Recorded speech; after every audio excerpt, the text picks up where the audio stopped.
If you live in Oregon, you need to start homeschooling now. With the new No Essential Skills graduation requirement, homeschooling is more important than ever. Welcome to Epic Mom Life. I am your host, Kara Peterson. This show is sponsored by The Possum's Tale, a unique book adventure for your 6 to 12-year-old child. Let's jump into today's show. If you live in Oregon, you need to start homeschooling now. This is a subject that is going on, and I am really hot under the collar about it. A child no longer has to demonstrate proficiency in reading, writing, or math to graduate in Oregon schools. With the new No Essential Skills graduation requirement, homeschooling is more important than ever. I'm going to give you a little history on me so that you can kind of understand what this means to me and why this is so shocking to me. Oregon is known for being on the edge of educational legislation, but it's always seemed to me that it's been more towards the rigorous. It's like if you follow rumor or talk, the East Coast seems to really value education and the West Coast seems to marginalize it. Oregon did not seem to me to be that way. It seemed to pay its teachers better. And remember, I was there quite a while ago. But also, when I was there, and I want to say that was like in 1993, there was legislation called the SIM and the CAM, Certificate of Initial Mastery, Certificate of Advanced Mastery. And in order for me to get my master's, I had to do a paper, and this is the thing that I really researched and knew in and out. This was my topic that I wanted to do because this is something that was really, really contentious in the public, and it was something that a lot of people wanted to pass, but people didn't understand a lot about it. So I delved deeply into it. In 8th grade, students would choose, are they going to do the SIM or the CAM? The SIM, the Certificate of Initial Mastery, would be all of your classes, like your math classes, your English classes, your science classes, all of that. However, you would be learning the material in an applicable world. So it would be all real world experiences where you're learning these things. The reason it was developed was because we were trying to get higher retention rates in Oregon, and we saw kiddos that were not graduating and felt that a lot of times it was because they just didn't feel that school was meeting their needs. The SIM addressed that because the math would be applicable to the real world. How do you use this math out in the world? And the science, same way. All of these things. The CAM, Advanced Mastery, would be where your AP classes were. These are going to be your real book, studious kiddos that are most likely going on to a college career. So parents got mad. They were like, well, my kids might be in the SIM, but they might want to end up going to college. You absolutely could still have gone to college. Yes, for the SIM kids, I don't think they had to take the foreign language requirement anymore. So there was a 2-year foreign language requirement to get into colleges. They got rid of that for your SIM kids to graduate from high school. So yes, you would still have to have made that up to go into a college if that's your college requirement. But remember, it was to address the needs of completely different populations, because we felt there were 2 completely different populations, which we're now learning and admitting, we weren't admitting it then, that is a thing. Well, the people in Arizona voted it down. They said, no, everybody should get to go to college, and you can't do that. So there was a lot of misconceptions, so it got voted down. So now, Oregon has introduced another groundbreaking, revolutionary piece of legislature, and this time they passed it. And this is the No Essential Skills required for graduation. This one, unlike the SIM and the CAM, which the SIM and the CAM would have raised educational standards and academic proficiency, this one significantly lowers student standards, academic standards, and I don't think it's the kids that are just losing. I think it's our society that is losing in this policy. So exactly what policy has been passed in Oregon? COVID, okay, I know everybody's so sick of hearing COVID, But this is what's interesting about COVID. Our teachers didn't know what was going on. They didn't know what to do. It hit everybody across the board, and we all scrambled. So we're going to give the schools a total pass on the fact that they tried. Yes, they could have done better that summer that they had off, and they got a whole bunch of funding. I think they could have come back better in that first fall, but that's not what this is about. What this is about is when they got hit, nobody knew what to do. So a lot of the schools did online, they did all kinds of things. In the end, your kid lost out. If your kid was in public school, they lost out and they're behind. But can we really say that they're behind if COVID was a global experience? So if your child is in third grade here, or the third grade equivalent in Japan, or the third grade equivalent in Italy, wherever they're at, it was the same COVID. It was the same quarantine. So all of those third graders are behind a year. So are they really behind? So it's like that whole tree falls in the forest thing. Did it really make a noise? It doesn't really matter that they're behind. If they're globally behind, we just have to pick up where they're at and move forward, is my opinion. I'm sure you could have figured out if you didn't recognize this, because some of us just don't think about it. But you had a whole bunch of juniors and seniors in like 2020, 2021, those years. Well, they lost out on their junior and senior years. That's when they got behind, and that is a little bit more serious. So Oregon, like many states, this is not a bad thing about Oregon. Many states did this. They just put a pause on all graduation requirements. So every single child who went through the graduation line basically got a degree, because they couldn't say to this child or this student who's a senior, sorry, you can't pass your test, you don't graduate, because all of those kiddos were a year behind, so of course all of them would have had difficulties. Well, October 2023, the State Board of Education for Oregon had to get together, and they had to look at that everybody passes law that they had, because that was only supposed to be in effect from 2020 to 2022. And they put their heads together, and they unanimously decided, you know what? I don't think it's a good idea to make our students show that they know how to have a certain level of proficiency in reading, writing, or math. So they don't have to show that they know how to do those things at any kind of level in order to graduate. And they all thought that this was a great idea.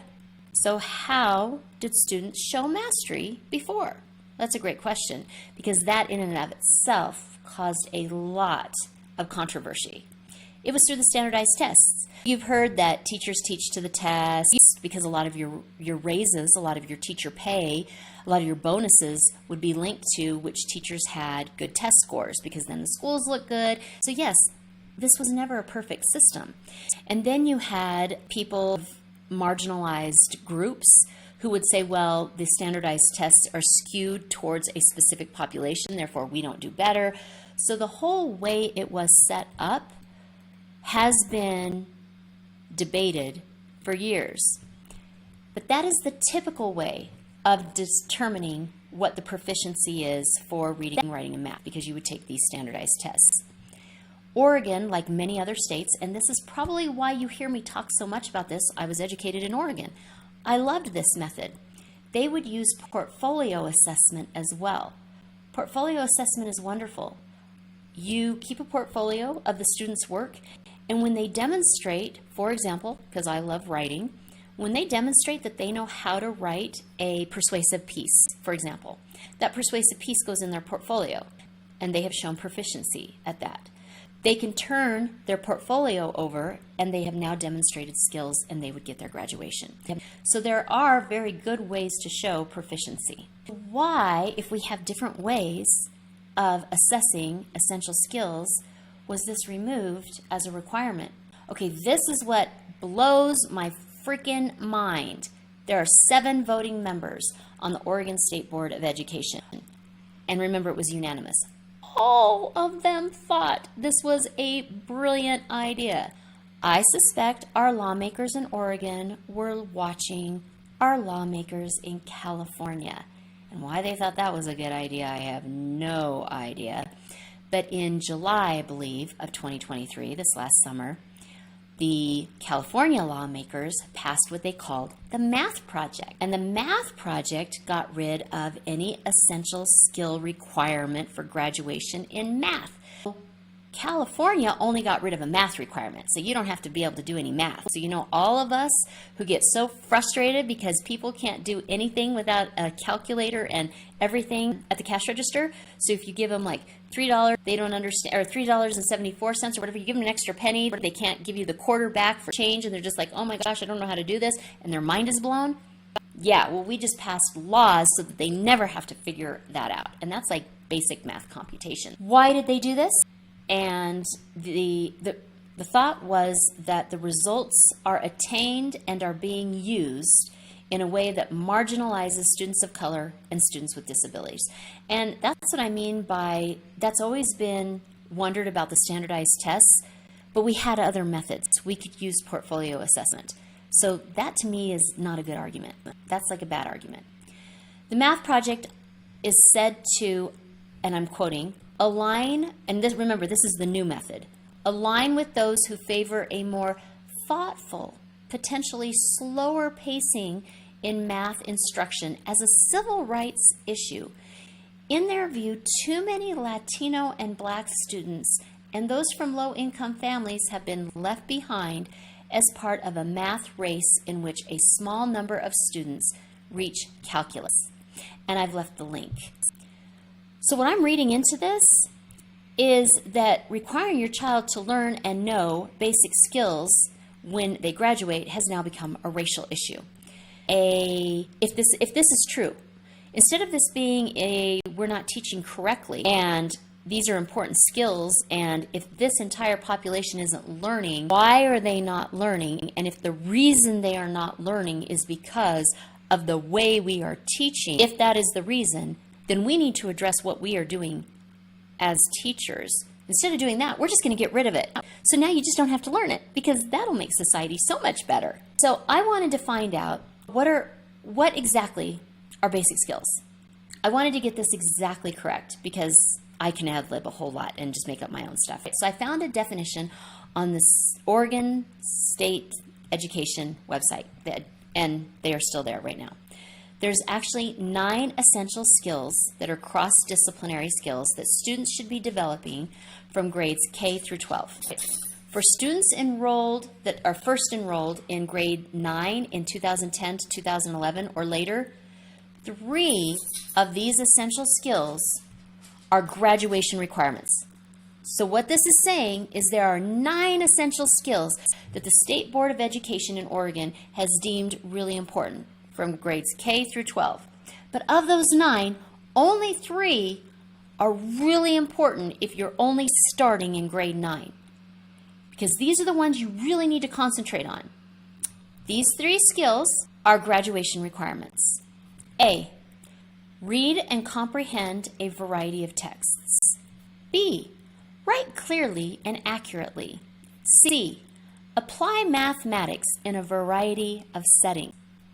I have the link in the notes, and the link will show the 9 essential skills in case you're interested in what these are.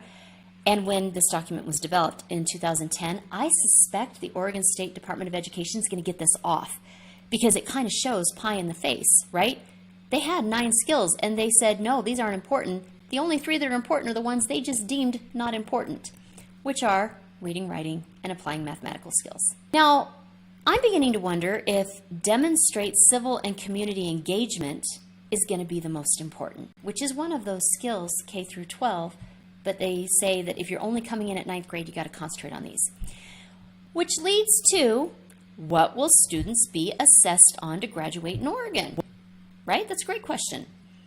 Students will be assessed on a broader set of criteria, such as community service, extracurricular involvement, and personal projects. The intention behind this shift is to ensure that graduation is more equitable and accessible for all students regardless of their academic abilities. Okay, you get that, right? I just laughed because I quoted that. So you go to school. I believe that if you looked in like Webster's Thesaurus or something, School and academics are synonyms, okay? So we are now saying you go to school, but you don't have to do academics. That's not a thing. So, query, if you are all competing for a prestigious college, isn't it going to be easier to get a really high GPA in projects you are interested in, not assigned? Or if you have a high GPA because you're getting graded in things like extracurricular clubs, hobbies, sports, and community service. Something to think about. And it has been asked, are the students in Oregon getting a free pass? So I'm going to argue that the students in Oregon, actually, with as much of a nightmare as this is, they are not getting a free pass. Hear me out, because I know it sounds like they are.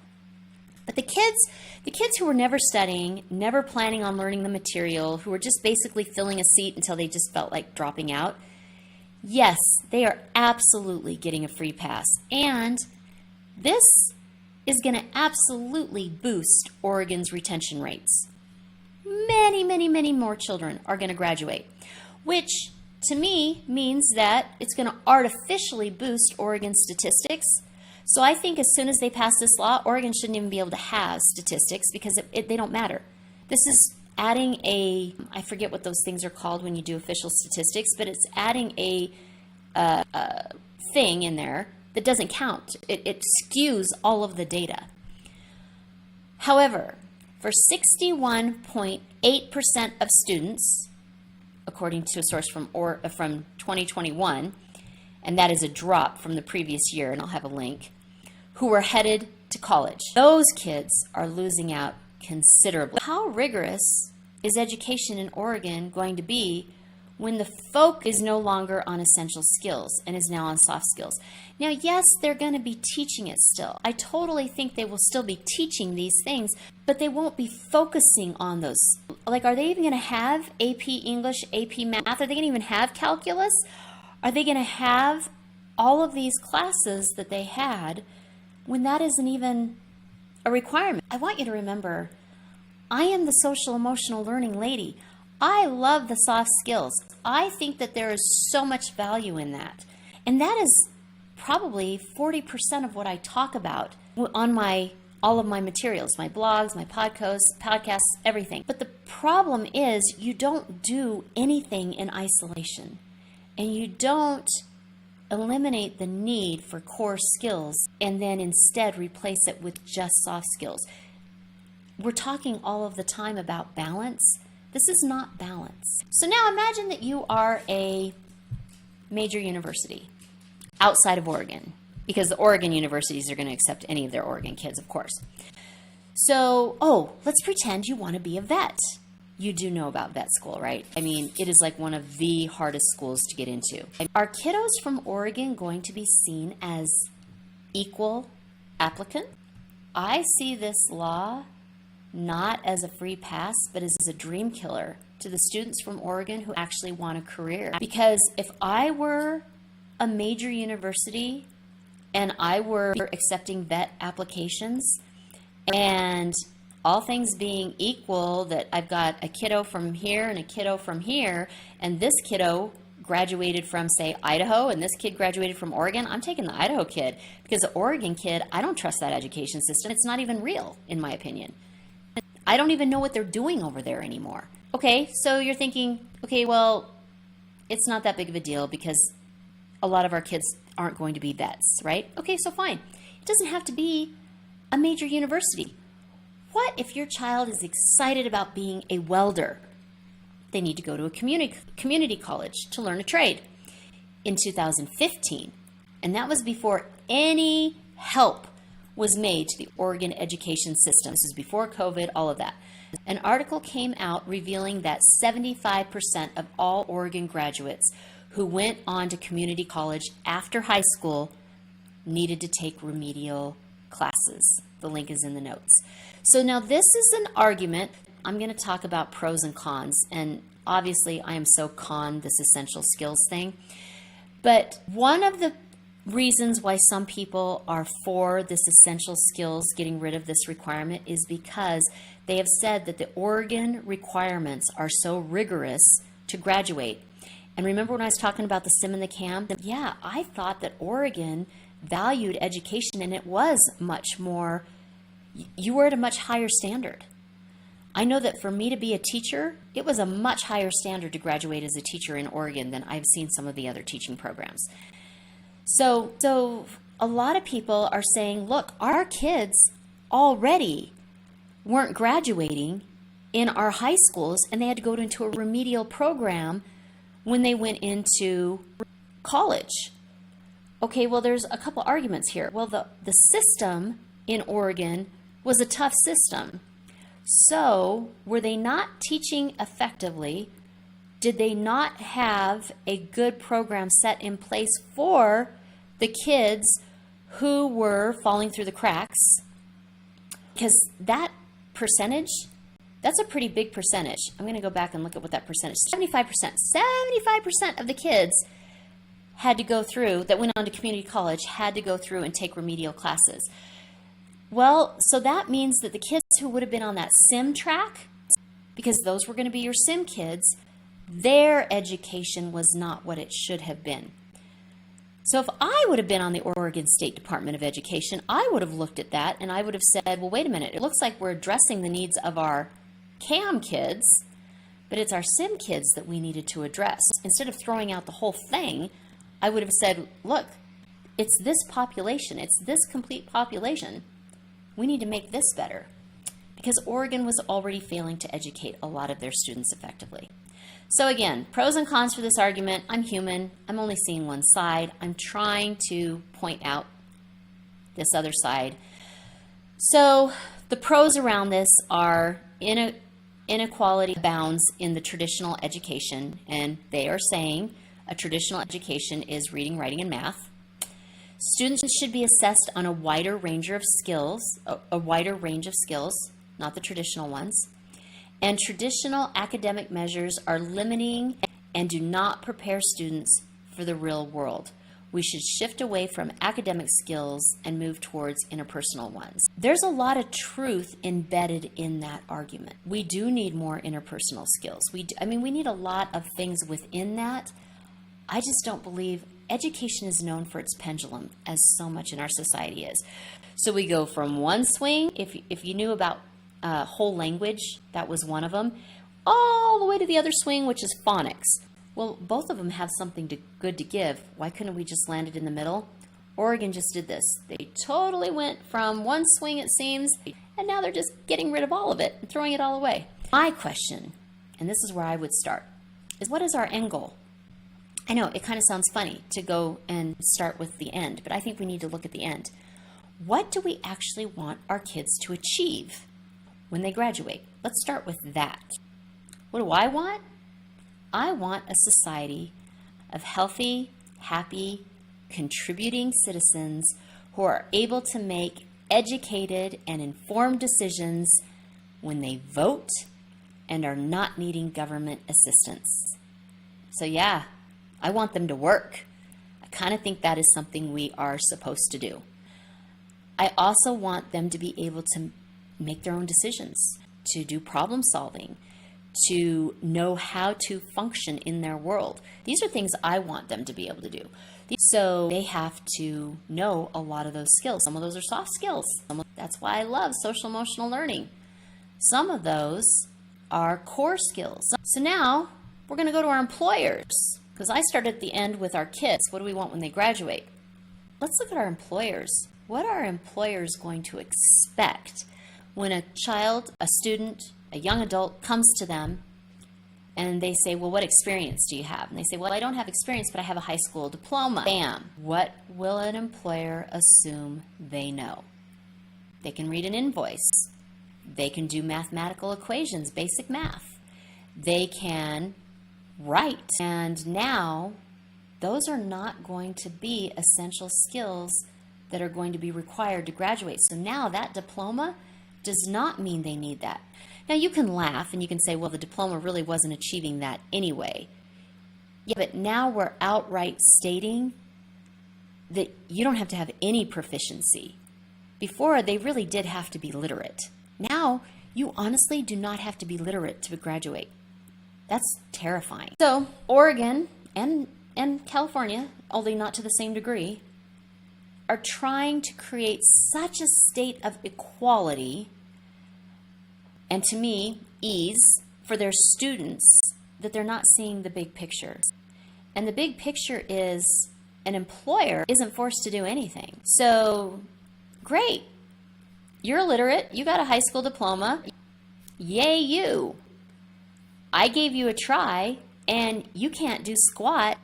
So you were hired and now you're fired. So what is your equal and equitable learned child going to do in the real world?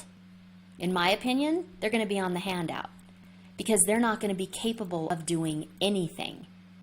I do not understand how this is benefiting them or benefiting society. I'm going to give you an example of what my generation did that was so bad.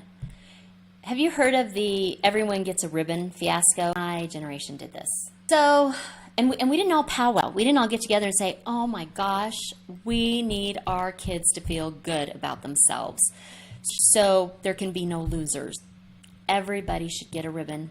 So if you're on the baseball team and you're outfield and you pay no attention to the game and you pick daisies out of the field, you get the ribbon for the best daisy picker on the team. Yeah, that was us. Yeah. So while we didn't realize what we were doing, we actually thought that was going to be a good thing. But what ended up happening, and we didn't see this until our kids grew up, is we had kids who had absolutely no idea how to fail. We gave an incredible disservice to our children because by not knowing how to fail, they never had those lessons. One of the lessons in failing is learning how to get back up again. And that is a step in resilience. My mom's generation was never looking for how do we make our kids confident? How do we make our kids resilient? That was never a thing. Because we were always failing and brushing ourselves up and doing it and figuring out a different way, and we did that. My generation took that away. So now we have kids who are not resilient, and it was devastating. So you have parents all over the place looking for how do we raise kids with self-esteem? How do we raise kids with self-confidence? How do we raise kids that have resilience? So, and I will have links to a lot of those because I've addressed those in many blogs. That is an example of what happens when parents just let things go, or they think they're trying so hard to do what's right that they get in their own way.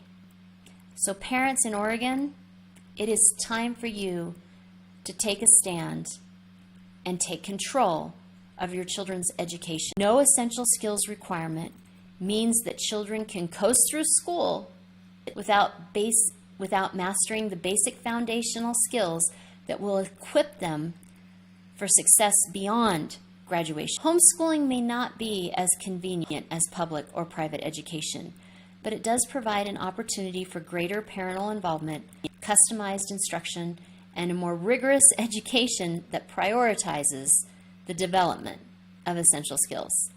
Do not wait. Parents in education, you should enroll your children in homeschooling right now.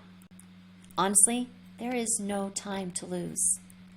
The movie quote, get ready, your life is about to start. Joe Gardner in Soul.